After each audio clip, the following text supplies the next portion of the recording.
This is Danielle Sanders of the Chicago Defender.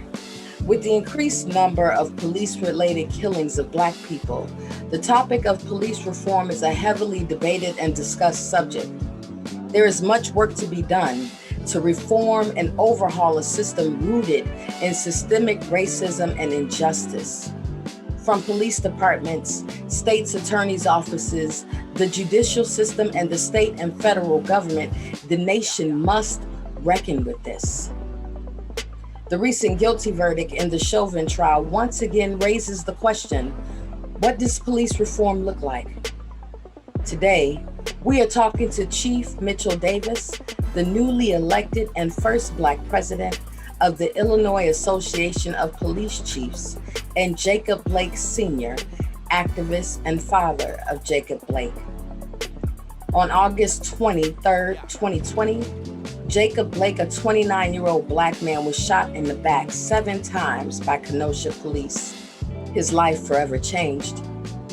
The Kenosha County DA declined to seek charges against the officer who shot Mr. Blake. So again, what does police reform look like now? Join us for this very important conversation. So,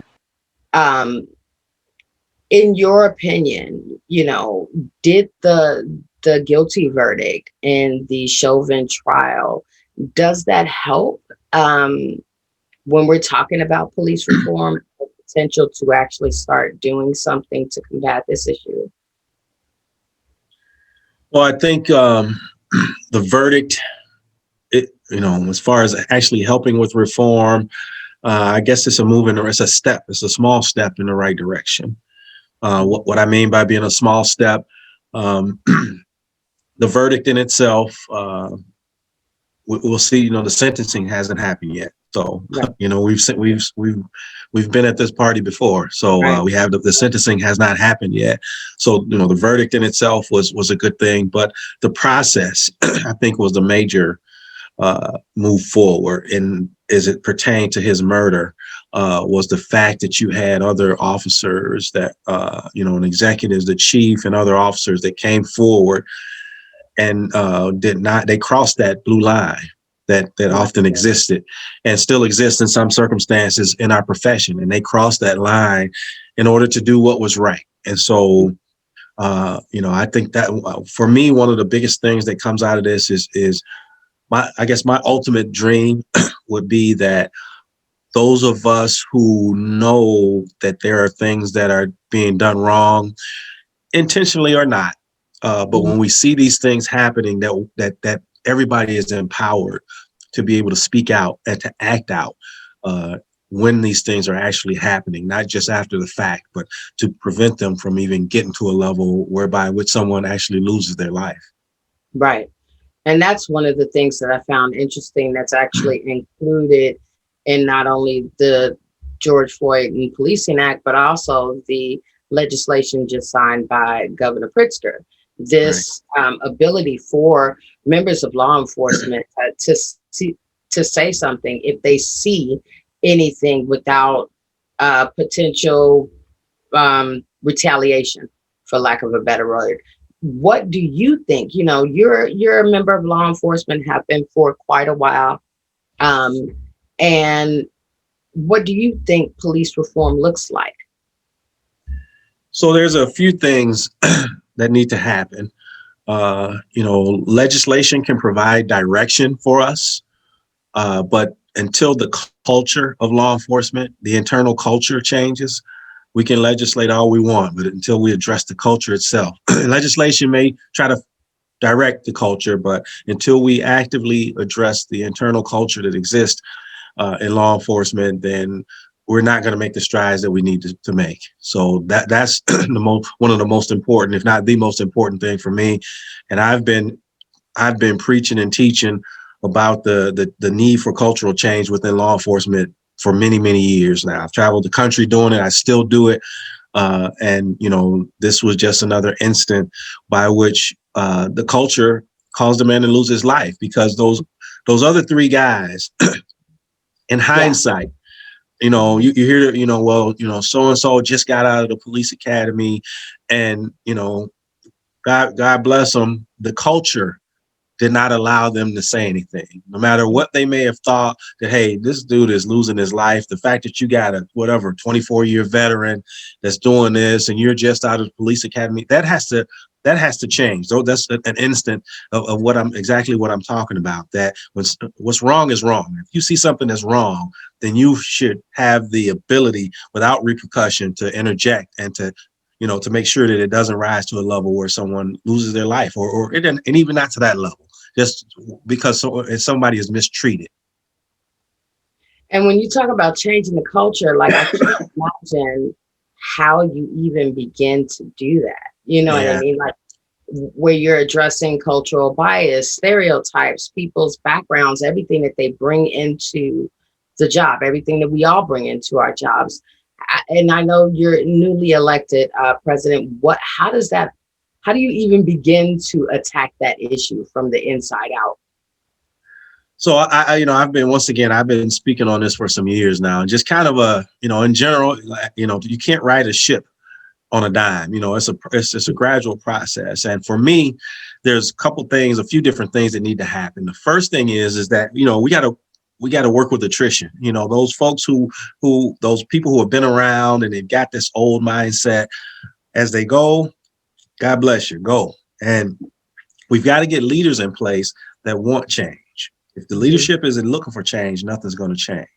And then we got to start with our new people. And our training with our new people has to be directed to let them know that we're here to serve everybody equally. And that if you see something going wrong, we got to make a safe environment for them to be able to say something. Mm-hmm. One of the things that's been talked about from activists and community leaders, this term, defund the police. But that term has a million different reasons or justifications, and everybody's not really clear on what that entails or what it doesn't or what it should entail or what it shouldn't. What are your thoughts on that notion that, this needs to be gutted from the ground up and start over again? Do you have thoughts about what that looks like?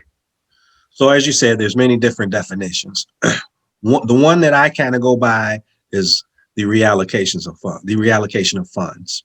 I think that's what a lot of people are talking about, but there are those that don't want the police. And I say, you know what, if we could get our communities to a level where we didn't need, I don't know how that would happen, but God help you. If that's something that you could do, that would be a great thing.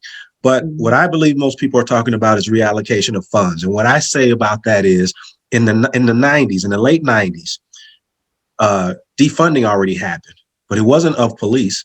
It was of social services, addictive services, homelessness, mental illness. All those social services were defunded. And just like everything else in society, when there's nobody else to take care of something, who does it fall on? It falls on the police. So since the 90s, we've, added extra training. We've done things to be able to, as best we can, deal with those things that have been forced upon us. But now people are talking about defunding the police. When they defunded those social services and put those on the police, they didn't give us the money that they saved. They just gave us the responsibility. So to take money from us, Chicago is not most police departments. Most of the police departments in the country are like Hazelcrest. We don't have millions of dollars. We don't have 13,000 officers. I got squad cars, officers driving squad cars got 150,000 miles on. So, now you're talking about taking money from me. You're not helping our community by doing that. While we'll be the first ones to tell you, if there are absolutely professionals that are better equipped to deal with some of those social issues that we deal with on a daily basis, but we do the best we can to deal with them. But you also have to remember that, to a hammer, everything's a nail. And that's just how it works. So, we do the best we can with what we can do, but we've got to understand. And for me, reform means that instead of us being hammers, we're multi-purpose tools. And so those things that we do have to deal with, we're adequately equipped to do them, but we're still not forced to deal with everything that is societal ills. Jacob Blake, please meet Chief Mitchell Davis. How are you? Good afternoon, Chief. How are you? Mr. Blake, it's an honor to meet you, sir. I'm sorry that, it's got to be under the circumstances that you have come into the public's light, but I'm one that's behind you, your son, your family, and I appreciate you all standing up for these things. I appreciate you very much, brother. Very much, brother. Well, I think I'm gonna just kind of circle back again. Jacob, what we're talking about is as we approach the 1-year anniversary of the murder of George Floyd, we want to have a conversation about what police reform looks like, both on the local level and on the national level, on the ground, and as far as in our political circles, as far as legislation. So I guess I'll ask you from your perspective, after the guilty verdict, did you feel like there's a potential for some change, or do you feel like, you know what, this is one of many and we still got a long way to go? From my perspective, being that I was a child of the civil rights movement, my father marched from Montgomery to Selma, Alabama, and crossed across that bloody Sunday and on the Edmund Pettus.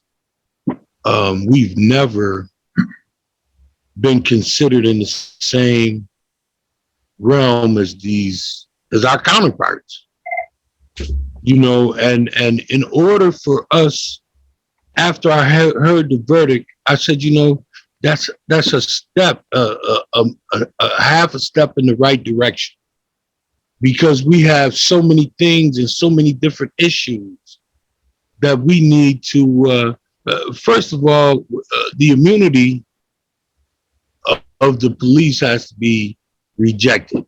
It has to be taken away. The qualified immunity immunity that has to go.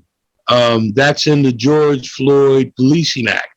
It's been written, it's been voted. The House is passed it on to the Senate, and the Senate is acting as though it has not even passed its doorsteps. So why we are so vigilant and why we show up in every city or try to where this happens is because it's our duty. Mm-hmm. It is our duty as African Americans to stand up and be strong and unify. We've never been taught to unify. We've never been taught to be together. If we could achieve being together, the Floyd family, the Breonna Taylor family, Eric Gardner's family, Eric Floyd, we've all come together. Yeah. And we act as though we are all family, regardless of where we have to go. I just got back from Houston for that Pamela Turner. Mm-hmm. Mm-hmm. I was on my way to Houston this Friday, for a celebration of George in Houston, but the weather became inclement and it was flooding. So we're not going to be there. We're going to be in Minneapolis Saturday through Tuesday. So the fight goes on. Yeah. You spoke about qualified immunity. Chief Davis, can you, for those that don't understand what that means, what is qualified immunity for the police? So qualified immunity, so there's a state level, which is tort immunity, and then there's qualified immunity, which is on the federal level. And in summary, it is that police officers people are limited as to being able to sue police officers as a result of their actions. And it's much bigger than that. But what happens is not just is it in place, but it's the fact that it's in place and the application of it being in place, which is also a challenge, because one of the one of the things that is a requirement for somebody to proceed at that federal level is that it's almost like a catch-22. There has to have been someone in those same circumstances that it's been determined that they violated somebody's civil rights. Mm-hmm. So, if example, and this is just a general example, somebody's getting on the bus and a police officer comes up to them and some things happen, they get arrested and they think that their civil rights have been violated.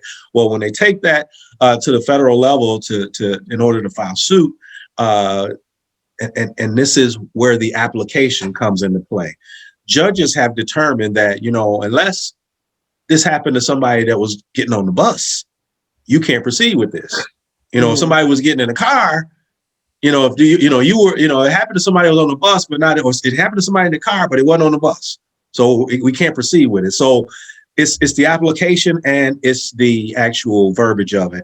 And for me, as a law enforcement person, and especially as a chief, I don't believe that qualified immunity needs to be eliminated. I think it needs to be refined, both in its verbiage and in its application, so that it's doing what it's supposed to do. It's holding people accountable, because there are people out there. There are people out there who sue for the heck of suing. And as a police chief, most times that somebody in my police department gets sued, there's that whole term, deep pockets. They sue everybody that's connected to that person. They sue the supervisor, they sue the chief, they sue the village, everybody that's associated with it.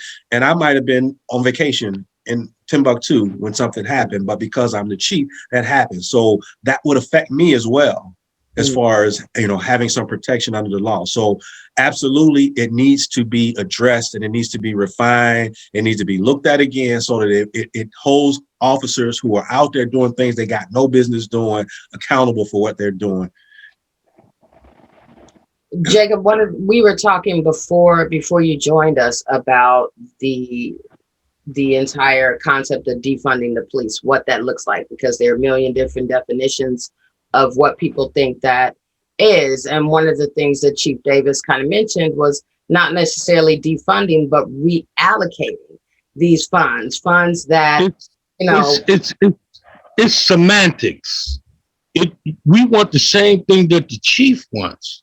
See, abolishing the police does not mean no more police. What it means is reallocating funds that the police and how the police are trained.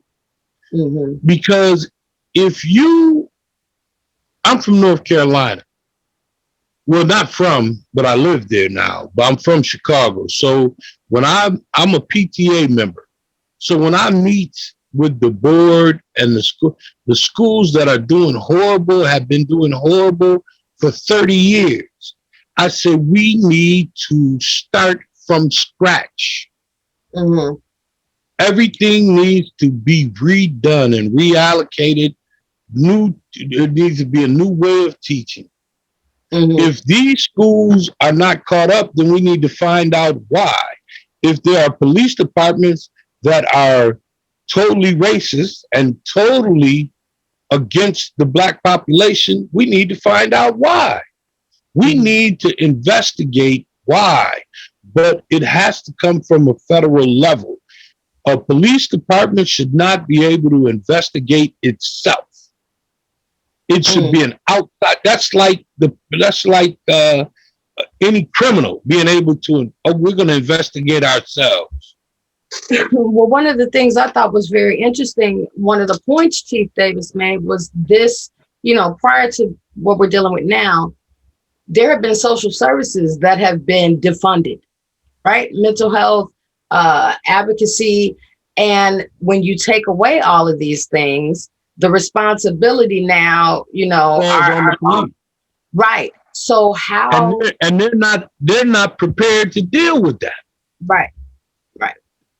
So when we're talking about a reallocation of funds, it's really social services, law enforcement, figuring out, how do we reinvest this money into these services, all of them that our community needs to operate effectively.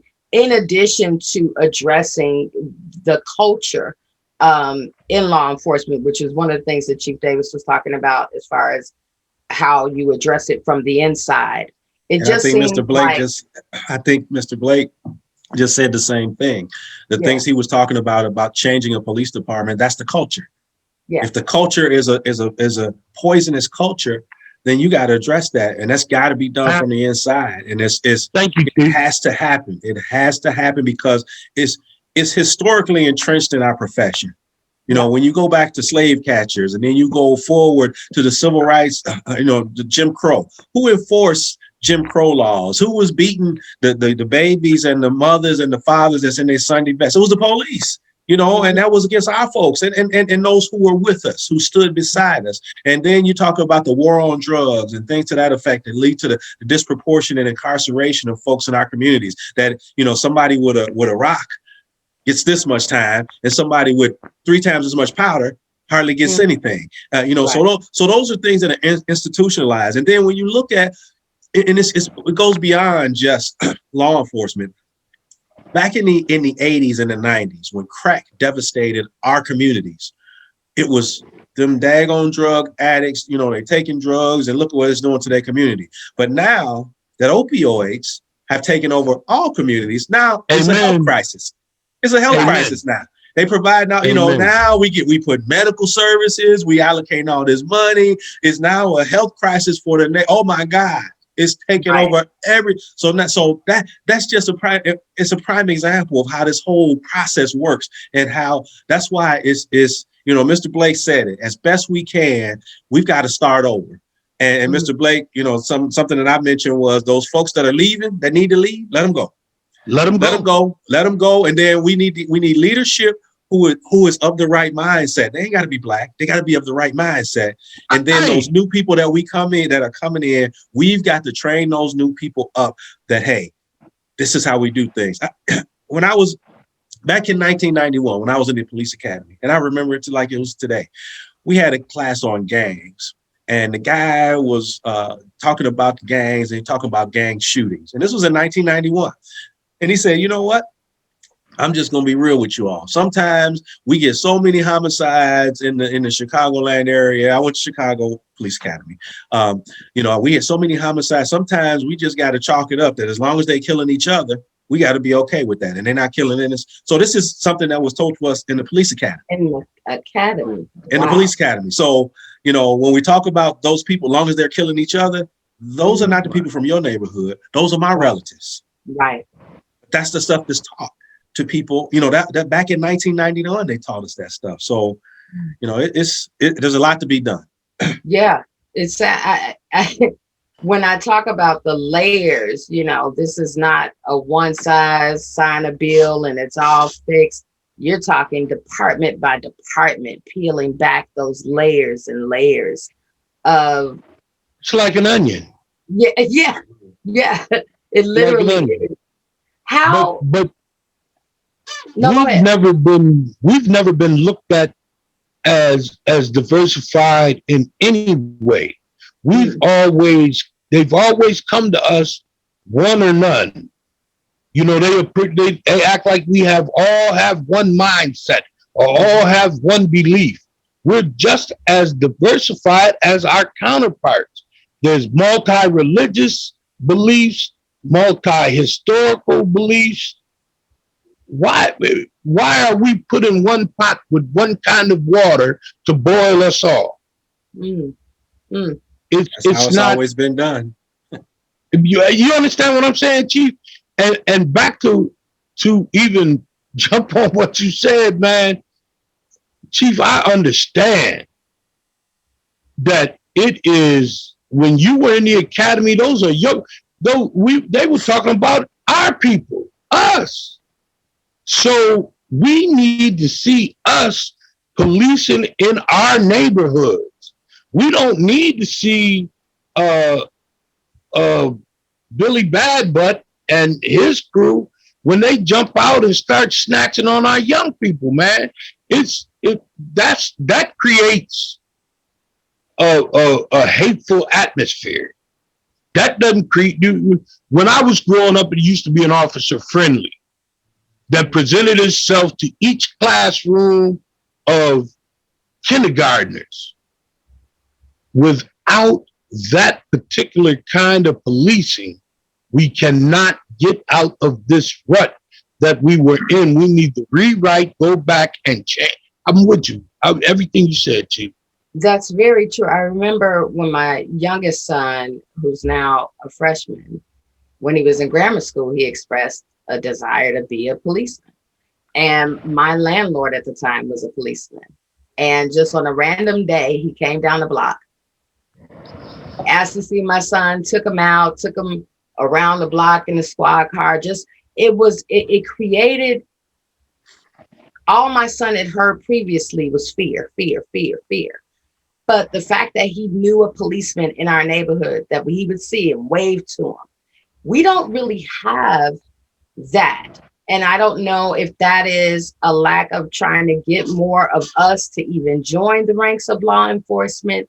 I don't know if that's a challenge, especially in light of the climate that we're in. But you bring up a very good point about when you live in the community that you serve, you know, how you approach people. We go through it the same as journalists. We cover stories differently because they hit us differently, because there are stories in our neighborhoods.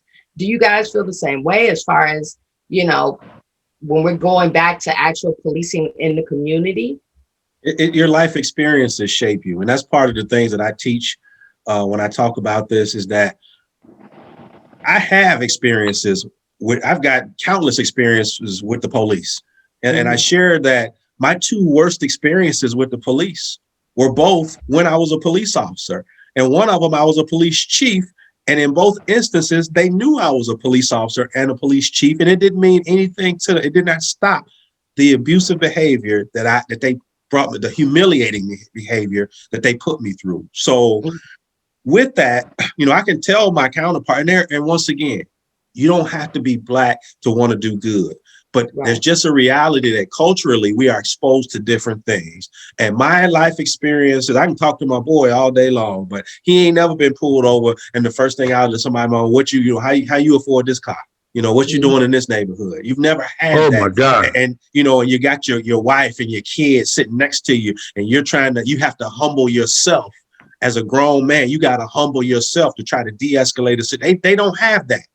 And you know, when I tell them about it, they can, wow, man, that was messed up. But it's never the same unless you've been put through it.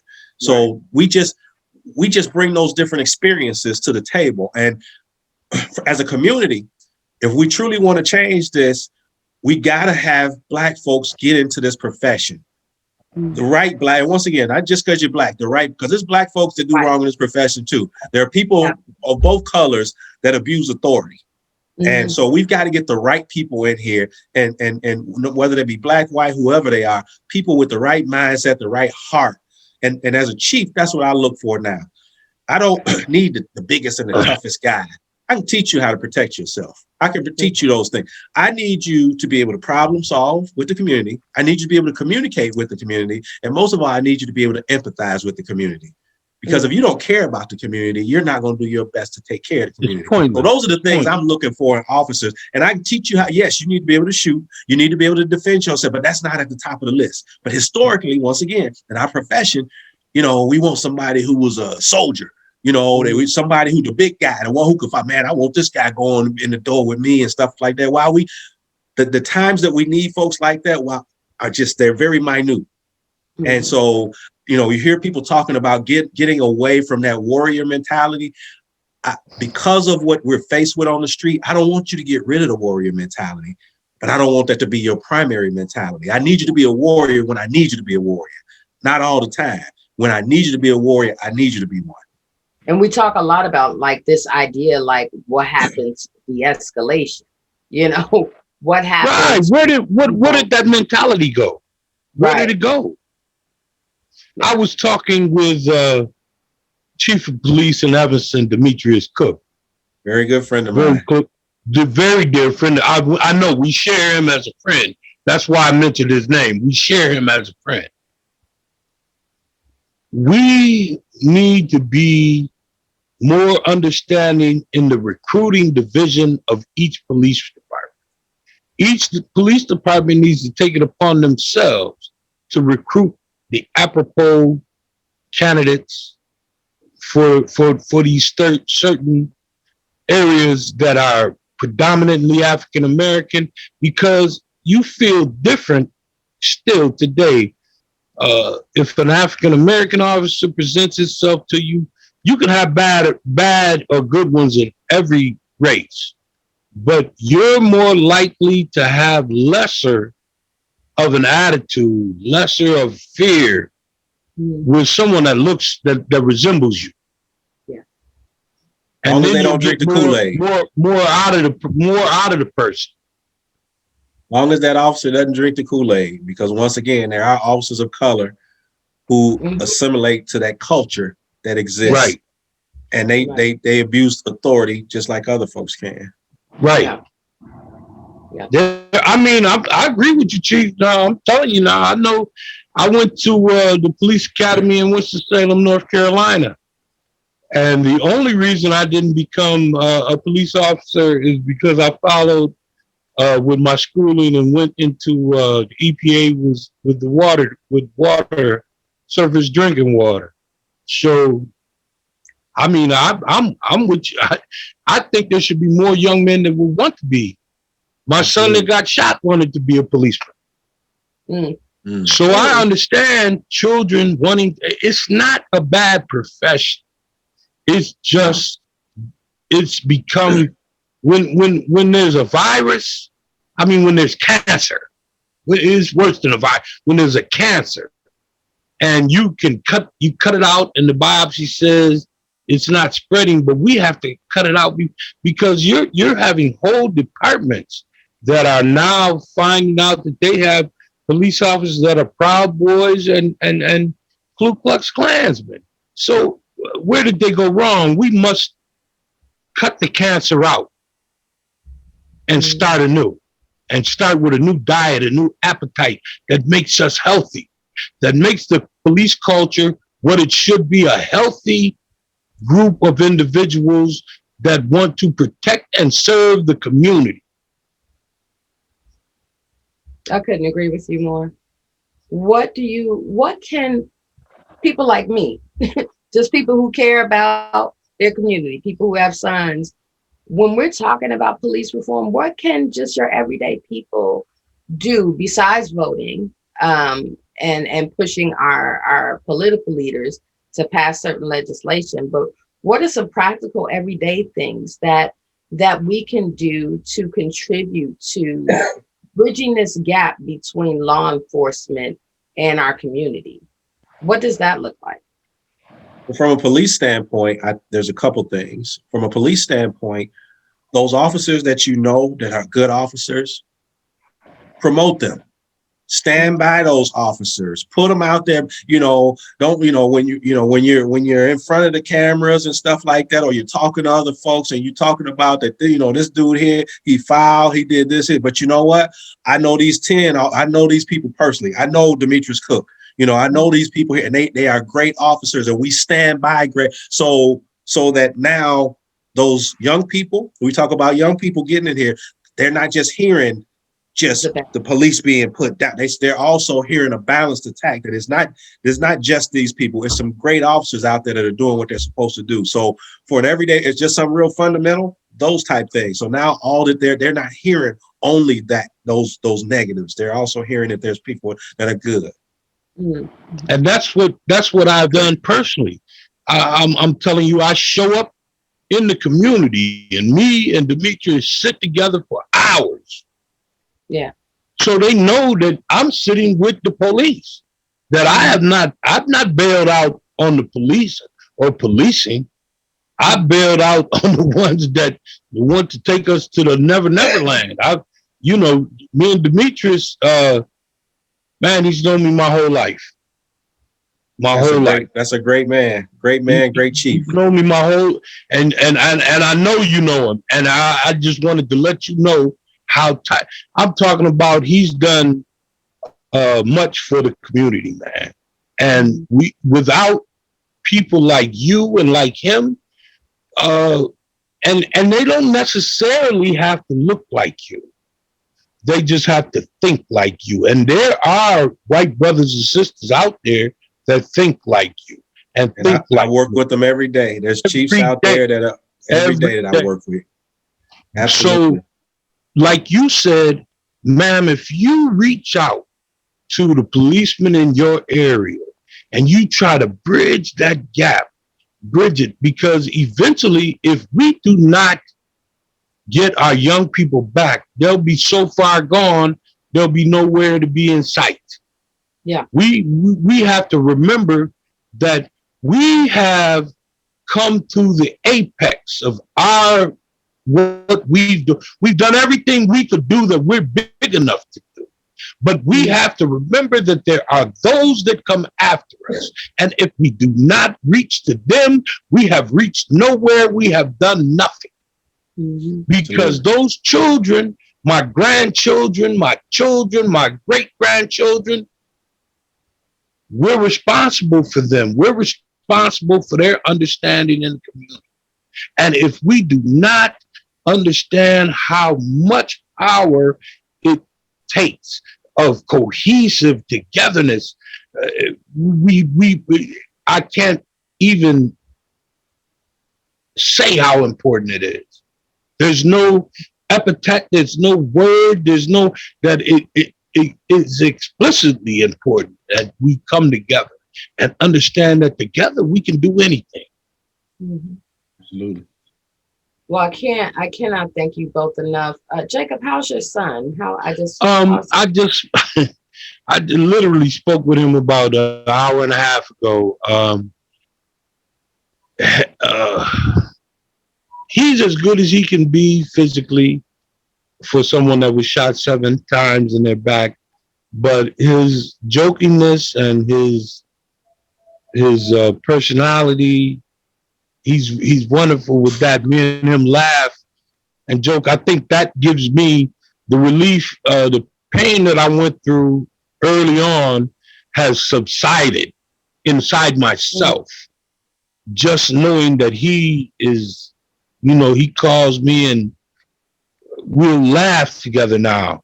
He more so than the pain that he was in and the pain that he's in now. But we laugh together, and that really helps me as a father, and I know it helps him, for me to be in a much more better place, just a better place. And that's where he is, in a better place right now, thinking wise, is mine. But he loves the support that he has received from the people, and he understands that the problem is greater than just Jacob's problem.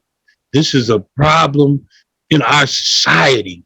We all understand, as a family, we must come together, and we must show how we unify so that the rest of our people can unify. Yeah, I love that.